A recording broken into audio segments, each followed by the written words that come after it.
On this InspiredInsider.com interview, we have Jack Andraka. He's an inventor, scientist, and cancer researcher. Get this, at age 15, he came up with an early stage detection method for pancreatic, ovarian, and lung cancer. He's spoken all over the world. He's been honored at the White House, featured on 60 Minutes. He even talks about his experience on the Colbert Report. That and much more coming up next.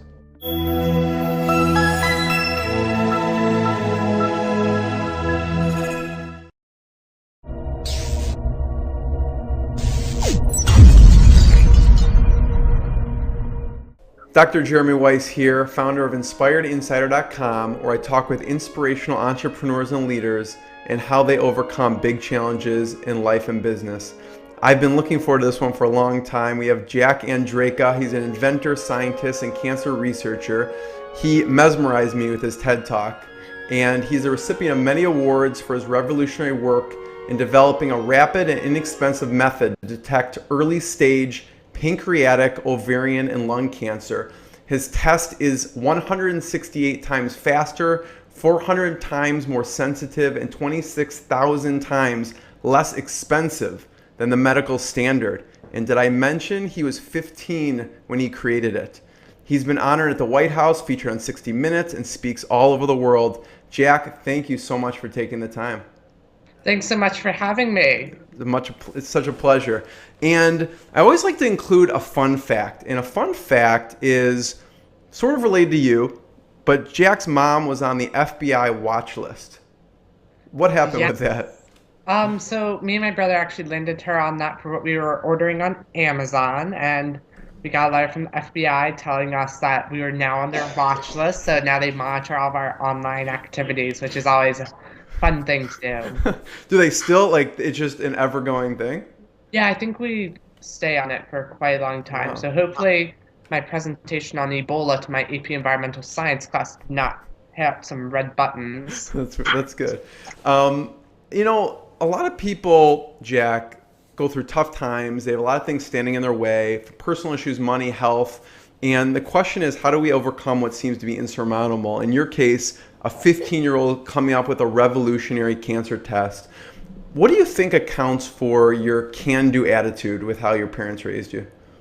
I think what really helped me was that my parents really taught me to take the empirical approach, which was just to design an experiment or just really Google or research it and find the answers that way, because really any question can be answered using just a few things like the scientific method and a few bits of knowledge, and you can really solve any question. So I think by seeing the world that way, I'm a lot more optimistic about it. Yeah. So tell me, what are dinner conversations like in your family? I was researching, your brother has even won several science awards also.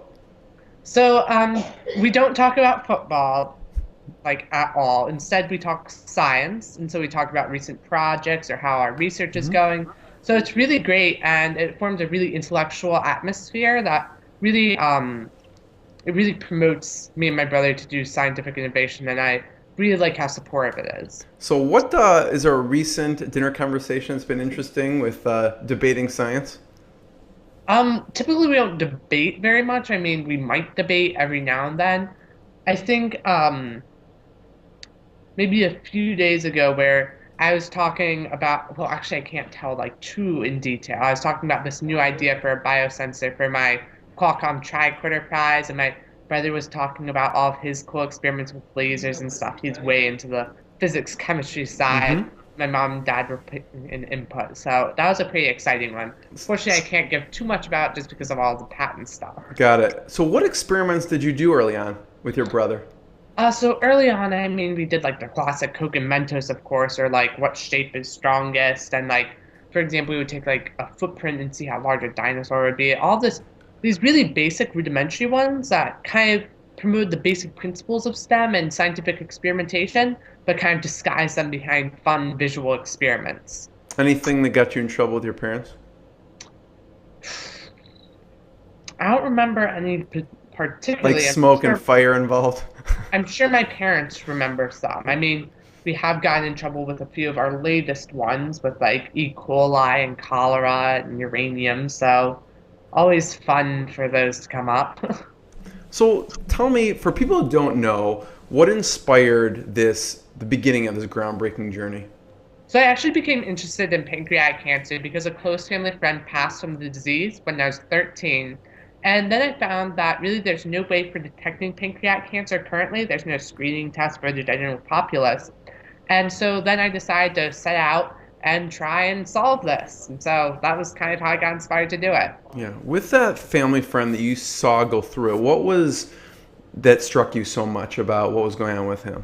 What really struck me is how healthy and ordinary he seemed when he was diagnosed. Typically, with a lot of these cancers, you're like already starting to kind of look sickly, but just looked like a perfectly normal human being. And was apparently stage like 3 or 4 and very late stage. It metastasized.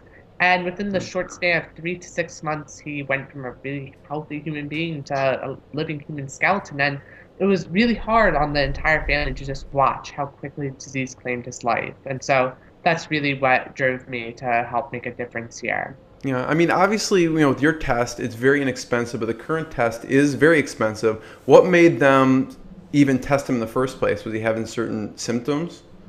I'm not quite sure the reason why he was diagnosed. It might have been like a regular checkup. I don't have that much information on why he went in for the diagnosis. However, what I do know is he was diagnosed. Yeah.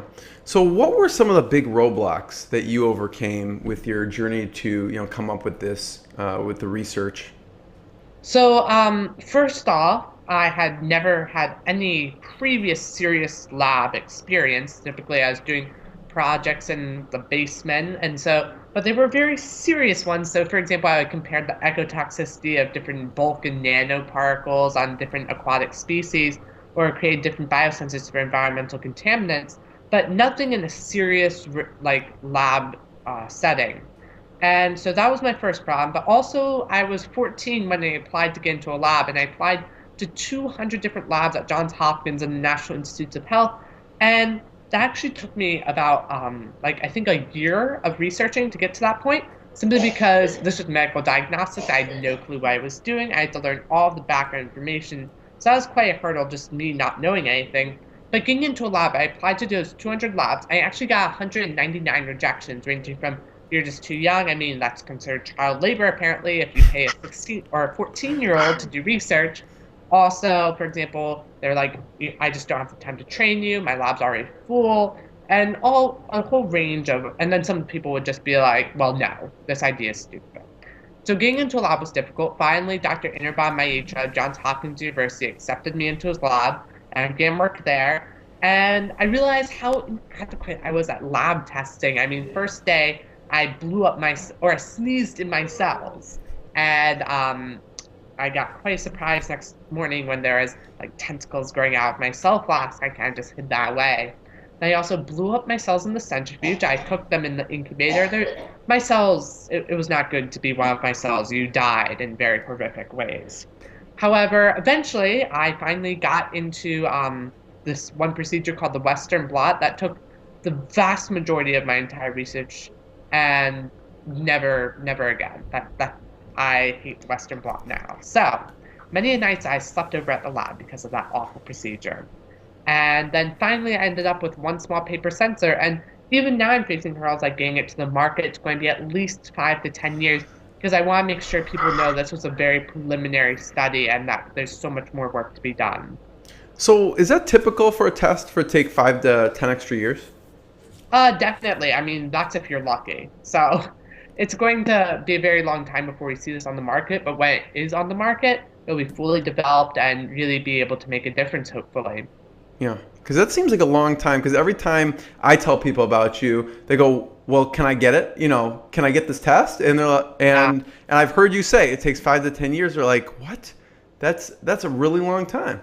Yeah, it's a massive amount of time just because of all the tests, but you definitely want to do those tests to make sure your test is working. So, Yeah, yeah.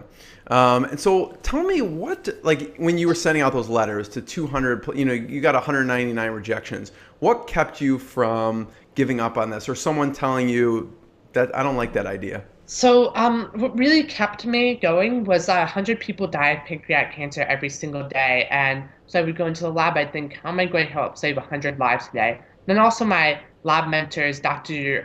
Venugopal Chenna and Dr. Maitra, they were just the best. I mean, they really encouraged me throughout this entire process, and really they were the best mentors I could possibly ask for.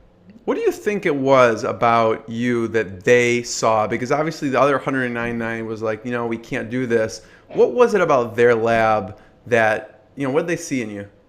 Well, actually, Dr. Maitra, what he said, I sent out this 32-page behemoth of a document. He's like, well, a kid who is willing to type this out is probably willing to, like, he knows his stuff, so I'll give him a shot. So I went in for this big, like, hour-long interrogation by all these postdocs, and Dr. Chenna came in. He was one of the postdocs in the lab that actually oversaw all of my experiments. And so it was a fierce interrogation, but I got through it, and I'm glad they did that because I really had to know my stuff. So what was the hardest part about this interrogation? That's intimidating. I mean, yeah, it was. I think the most intimidating part was the antibody part. I just knew antibodies were these molecules that kind of latched onto other molecules, and they just grilled me on like Western blots and stuff. And so that was really difficult to get through. I mean, there are a lot of I just don't knows and me guessing. Right. So, what are some of the low points you've overcome after getting to the lab and after? Because obviously, people see what you've accomplished, but it took a year for you to even start applying to these labs, and then you have to, when you get in these labs, to create the actual test. So a low point definitely was where first the Western blot, that was definitely a low point. I had to go through hundred or well tens of antibodies, tons of them. And antibodies are very expensive. They're $200 for just 200 micrograms of them. So luckily my sensors don't use that much, or else they would have been ridiculously expensive. And also another low point was during my experimentation, actually what happened is one of my batches went bad, and I thought that my sensor just wasn't working. And so that kind of freaked me out. And then just a whole host of just like natural disasters or me making lab mistakes really an anxiety rich process, which was always fun. But I mean, when I got to work, it just made that just that much sweeter. Yeah. So how do you cope with that when things go wrong? How do you cope with that? I'm a scientist. I realize that not all experiments go perfectly, and I was really amazed that this one went as flawlessly as it did with little hitches as possible. And so when something does go wrong, I remind myself that not all of them are perfect, and that this is just going to help me improve my later experiments and teach me more. So tell us, we talked about some of the challenges. What's a proud moment? My proudest moments. Probably winning the Gordon E. Moore Award at the Intel International Science and Engineering Fair, just because that had been my childhood dream for so long. It was just incredible to have it realized. I mean, was not expecting to win a single award. When I won the Gordon E. Moore Award, that was just crazy. That is a classic. Like, anyone who hasn't watched it has to go watch you receiving that award. What was going through your mind when they announced you? Well, I was really doubtful because what happens is I had gotten the best in category award for medicine. Then from the best in categories, there are 17 categories. They choose from the best in categories to determine the grand award winners. And so there are several ones like a trip to the Nobel Prizes, a trip to the European Science Fair, all these different ones. And my name wasn't being called. I was sure I wasn't just going, I was sure I just got locked out of the grand awards. And then when the two second place awards, the Young Scientist Awards, they got called out and it was physics and computer science. It's just like, okay, I guess I didn't win because there's no way I was going to win the Gordon E. Moore Award. When they called medicine, you could see from my reaction that I was like, you knew immediately. Shocked. Yeah, that's amazing. Now, tell us, I know, who are some of your mentors and the best advice they've given you? So two of my best mentors were Dr. Maitra and Dr. Chenna. But also over the course, I've had so many mentors. My parents, for one, and my brother, but also just people that I've met over the entire course of this journey. And probably the best advice that I've gotten is from Dr. Maitra, who said, whatever you do, remember that even if your experiments fail, you're still a person and there will be more experiments. This is just the start of your scientific career. Because that was when one of my batches wasn't working and he just told me, it won't matter to me whether or not you go on or not. I could see why a 15-year-old would be discouraged and not continue, but I think that you have it in you. Yeah. I mean, So anyone, forget about 15, anyone would be discouraged if that happened, you know? yeah, I mean, but that was probably the best advice I've ever gotten, and I can't thank him enough for saying that to Yeah. me. So I mean, another job you have is you travel, you speak all over the world. What's the hardest part about that? Not being in school very often. I'm only in school 10% of the time. So I actually went to AP World History for the very first time this entire quarter today. So achievement there, but really it makes getting A's in school a lot harder than it used to be. It's kind of like doing school on expert level. So always a fun experience there, but also just the social aspect. I don't get to see my friends as much. But also, I make different friends. So from all over the world and at conferences, I meet the coolest people that I would have never expected to meet. And it's just two different lifestyles kind of that I live. Yeah. So what's a typical day look like for you, Jack? A typical day for school Jack is I wake up at 5:50 and then go to school and I'm there from 7 to 2. I might stay after. And then I either go to the lab or I go home and nap. And sometimes in the lab I'm there till like 2:30 in the morning. So 3 hours of sleep. It's pretty brutal when I stay in the lab for a long time. But when I'm traveling, I mean my schedule is just crazy. So where was the last travels you went to? My last travel was actually a while back. When was it? It was sometime in December. I forget what it was. But on my birthday, January 8th, I get to go to Ireland. So That's that's where I'm great. going next. What's been your favorite speaking engagement? Favorite speaking engagement is a tie between the TED conference and Clinton Global Initiative. Nice. Definitely really great ones there. So why? I guess you probably get this question a lot, but why school? Why continue with school and not just do the lab full time?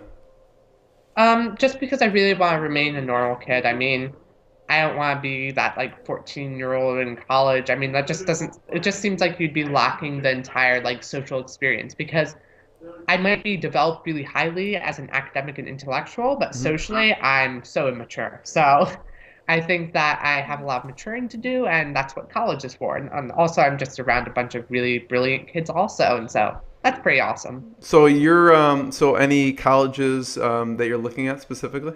I really like these two colleges. I like Stanford I won't and hold you to Harvard. it. Go What? ahead. I won't hold you to it, but go ahead.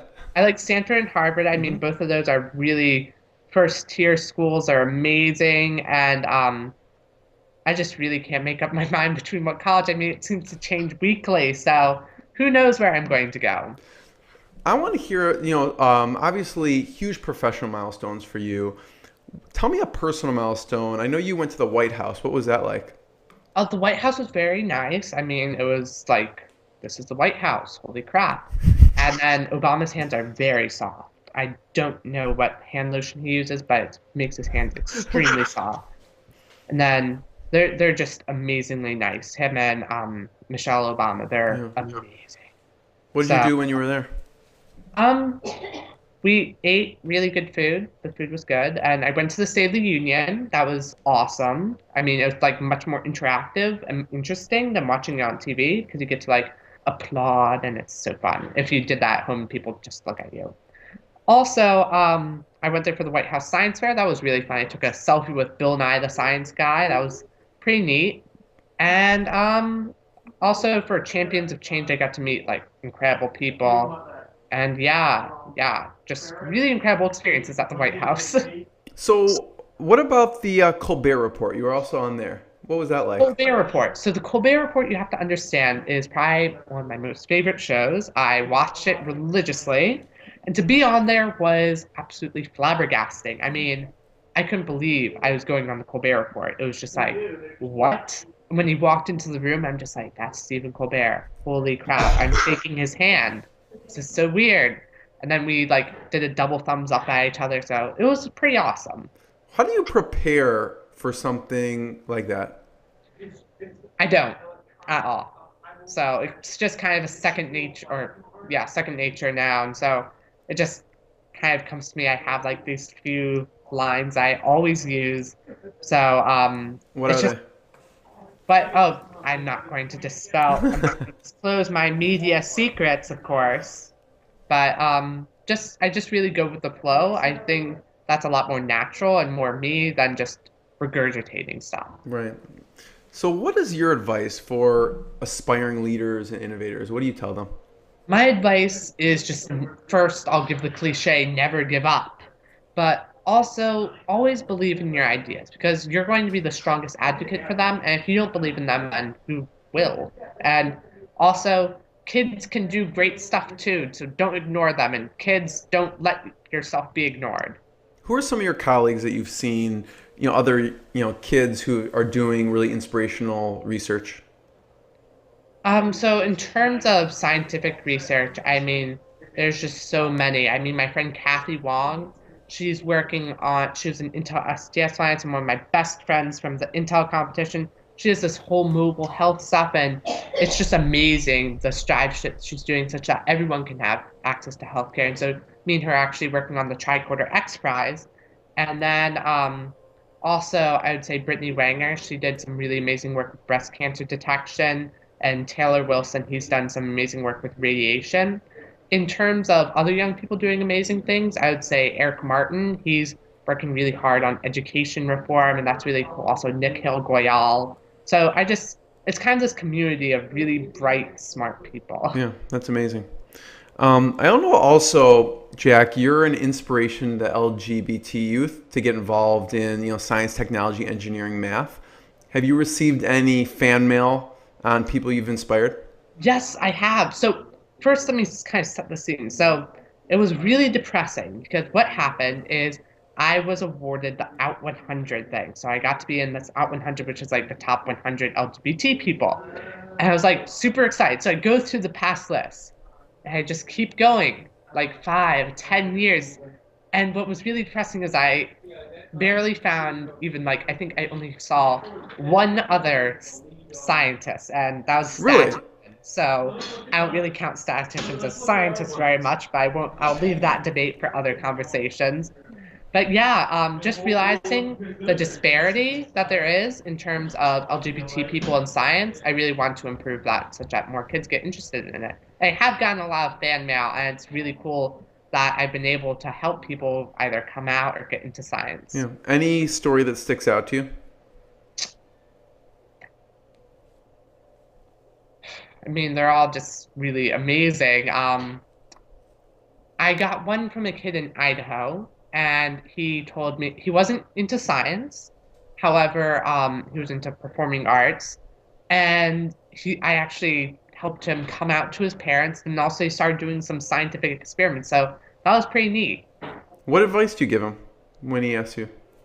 I mean, I really just told him how I came out. I was a wuss. I texted my best friend, who texted all of my friends, who told their parents, who told my parents. So that's how it happened for me.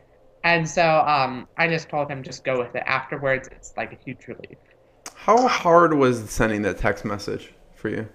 It was very hard. I mean, I'd known for like 1.5 to 2 years by then, but it was a really great load to get off my chest. I was just like, screw it. I'll just send this text. And after you send it, you can't revoke that text. So Yeah. So how did your parents react? oh, they were really chill with it. I mean, they're just like, okay. They said you should have just come to me. That's fine. I mean, they're just like, okay. Nothing really changed. It's to be expected. But no, it is. Who did you see on that pass list? When you were looking through, you said there were no scientists. Who was on the list? I mean, what type of actors?